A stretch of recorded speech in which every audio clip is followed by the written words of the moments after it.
Hi, everybody. Brian, I want to thank you for your kind introduction, and it's wonderful to see so many smiling faces here today, and it's a real pleasure for me to be here to celebrate the Dart Family Treatment and Education Center building.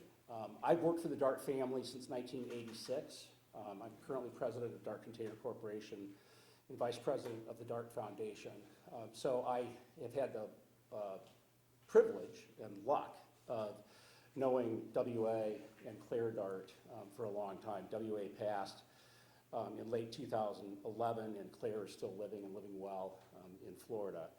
And have also worked closely with their sons, Ken and Bob, and Bob's wife, Ariane. So I feel I know a little bit about who they are and what kind of people they are and what kinds of things they like to support. And for over 30 years, the Dart family, both through in-person contributions, like Claire's service as a volunteer and tutor here, and also through some significant financial contributions, has been a strong supporter of Highfield. So why, one might ask, why Highfields? Why have the Darts and the Dart family chosen to support Highfields? And I would submit to you that the answer is simple. That Highfields has consistently demonstrated that it transforms people's lives in very positive ways, which itself begs the question, how does Highfields do that? Well, there's a lot of ways they do that. One, I think, is by hiring, training, growing, and retaining excellent staff.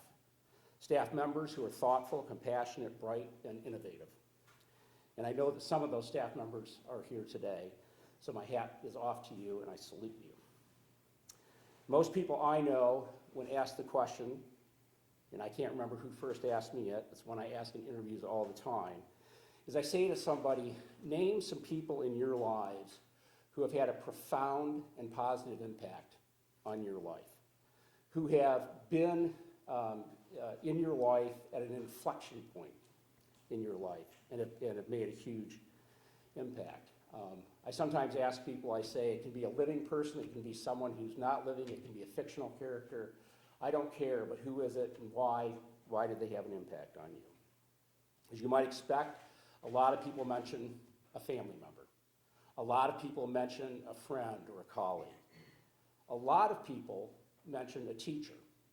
And when I think about the staff here at Highfield, part of what the staff at a place like Highfields does is to teach, is to educate. And so I guarantee, and I look at Carl over there and others who have lived this for many years, and Brian and the staff, but I guarantee you that there are scores and scores of young men and family members who have been serviced by Highfields who, when asked that question, would name someone from Highfields or talk about Highfields itself. But in addition to staff, and I do think everything revolves around people ultimately, but in addition to staff, what also distinguishes Highfields? It employs evidence-based approaches. It offers residential treatment, obviously, on this beautiful campus, and that's what we're here to celebrate and to help facilitate today. And it literally reaches in to communities with programs and counseling services, and it offers a variety of educational programs. Brian mentioned the importance of education. And I personally would argue that there are few things in life that are more transformative than education. And the degree to which Highfields opens up the minds of those, and I look at the three young men I had the opportunity to spend a little bit of time with a few minutes ago, it opens up the minds of those it serves, and that can provide a foundation upon which lifelong learning can occur. I'd like to underscore a couple of other points made by Brian. Highfields recognizes the importance of treating the entire family. And Highfields is willing to change and adapt, be it in program services or the built environment. And the built environment and the landscape environment, and Highfields knows this, and you can tell by the way it informed some of the development on campus, is extraordinarily important to move from what can be a clinical or institutional setting to something that has thoughtful architecture in mind, both in terms of the built environment, how those buildings look, how they're used, how they're occupied, and also the landscape environment and the beautiful, beautiful physical setting here. You know, it's often said that we are judged by how we treat the less fortunate, those who are in trouble, who need help. And while I never knew him, I just know of him. I'm quite sure that were he here today, Judge Robert Drake, who was mentioned by Brian and was one of Highfield's visionary founders, would judge the Highfield staff and the Highfield's effort very, very high. In closing, 57 years is a long time to be in business. DART, we shipped our first product in 1960. To be in anything that long is very, very difficult to do.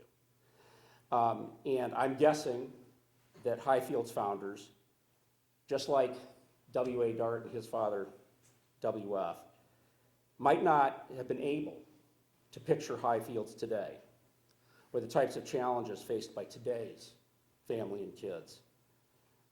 A lot of it's the same, yes.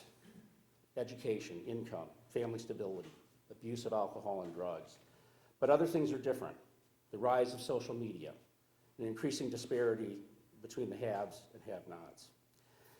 And to its credit, and as I mentioned earlier, Highfields has been agile and adaptive for close to 60 years now, which has resulted in the introduction of new, innovative ways to provide counsel and support to families and their children.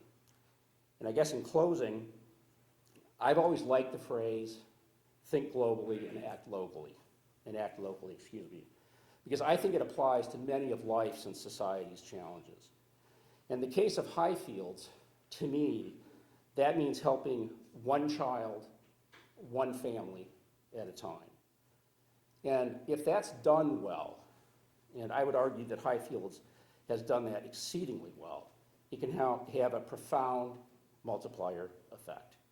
So it's a pleasure to be here, and I know that there's going to be a lot of great things that happen in this building going forward, so thank you.